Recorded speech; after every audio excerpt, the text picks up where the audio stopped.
చెందవా, నీ మనసు మార్చుకోవా. మార్పు చెందవా, నీవు మార్పు చెందవా, నీ మనసు మార్చుకోవా. అనుకూల సమయం ఇది అని ఎరిగి మారు మనసు నీవు పొందవా. అనుకూల సమయం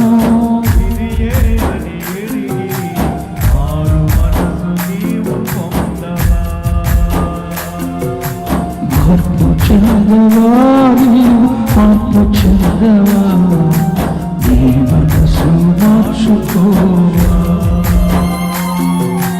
మార్పు చెందవా, నీవు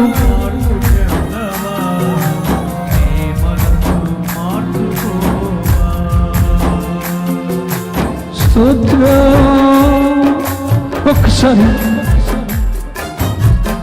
దేవునితో సంబంధాన్ని కాపాడుకోగలిగేవా? విశ్వాసమును బట్టి ఆనోకు తను కొనిపోయబడే వరకు దేవునితో తనకున్న సంబంధాన్ని కాపాడుకున్నాడు. మరి నీ విశ్వాస జీవితంలో నీ ఆఖరి క్షణం వరకు, ప్రభు వచ్చే వరకు, నీ ఊపిరి ఉన్నంత వరకు దేవునితో నీకున్న సంబంధాన్ని కాపాడుకోగలుగుతున్నావా? ఆనోకు ప్రవచించినట్లు తీర్పు రాబోతుందన్న ప్రవచనం నీకు గుర్తుందా?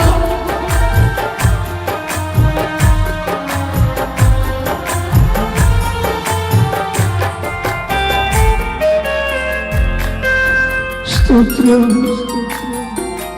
దిగంబరిగానే వచ్చావు నీవు, దిగంబరిగానే పోతావు.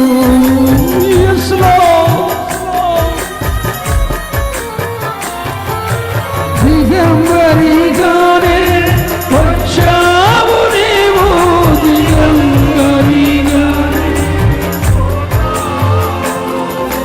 మన్నైన నీవు మన్నై పోతావు. ఏదో ఒక దినమందున నీ ఆస్తి అంతస్తు నీ ఆదసందాలు నీ వెంటరా వెళ్ళడు. నీ ఆస్తి అంతస్తు నీ ఆదసందాలు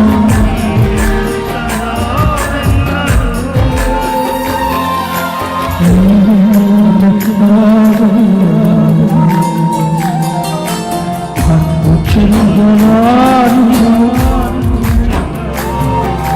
నీ మనసు మార్చుకో. మార్పు చెందవా, మార్పు చెందవా.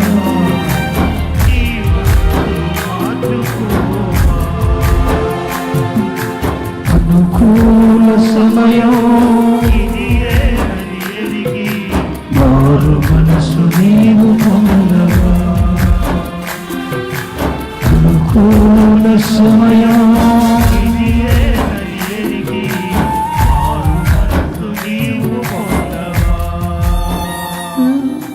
మారు మనసు నీవు పొందవా. హల్లెలూయా, హల్లెలూయా, హల్లెలూయా. నీలో ఒక పరివర్తన కోరుకుంటున్నాడు ప్రభు. నీలో ఒక రూపాంతరము కోరుకుంటున్నాడు ప్రభు. ఆనోకు వలె విశ్వాసమును బట్టి నీవు నీ జీవిత ఆఖరి క్షణం వరకు, ప్రభు వచ్చే వరకు దేవునితో నీకున్న సంబంధాన్ని కాపాడుకుంటావని ప్రభు ఆశ పెట్టుకున్నాడు. కానీ దేవునితో సంబంధాన్ని ఎందుకు కోల్పోయావు? ఆనోకు వలె ఆఖరి క్షణం వరకు ఎందుకు నువ్వు కాపాడుకోలేకపోయావు? ఈ రాత్రి నీ అంతరంగాన్ని చూసిన పరిశుద్ధాత్ముడు మాట్లాడుతున్నాడు. తిరిగి పునరుద్ధరించుకుంటావా? దేవునితో నువ్వు కోల్పోయిన సంబంధాన్ని పునరుద్ధరించుకుంటావా? తిరిగి ఆ సంబంధాన్ని నెలకొల్పుకుంటావా? పరిశుద్ధాత్ముడు తిరిగి పెనవేయటానికి ఇష్టపడుతున్న రాత్రి